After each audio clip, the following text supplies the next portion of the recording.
নরওয়ের বিপক্ষে পরাজিত হয়ে বিশ্বকাপ থেকে বিদায় নেওয়ার পর সেই দিন ব্রাজিল জাতীয় দলকে বিদায় বলেছিলেন নেইমার জুনিয়র।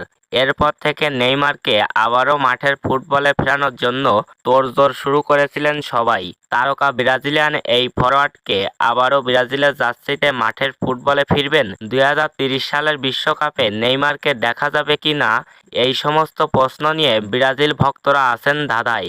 এবার নেইমারকে নিয়ে দারুণ এক সুখবর দিয়েছেন সিবিএফের একাধিক বার্তা ব্যক্তি। বলতে গেলে এটাই সিবিএফের সিদ্ধান্ত। কনফেডারেশন অফ ব্রাজিল ফুটবল নেইমারকে নিয়ে দিল এক সুখবর। জানা গেছে আবারও ব্রাজিলের জার্সিতে মাঠের ফুটবলে দেখা যাবে নেইমার জুনিয়রকে। নেইমার ফিরতে যাচ্ছেন বিশ্বকাপের পর ফিফার পরবর্তী উইন্ডোতে। আর সেখানে ব্রাজিলের জার্সিতে এক ম্যাচ খেলবেন নেইমার। সেই ম্যাচের মধ্য দিয়ে নেইমার জুনিয়রকে বিদায় জানাবে ব্রাজিল ফুটবল।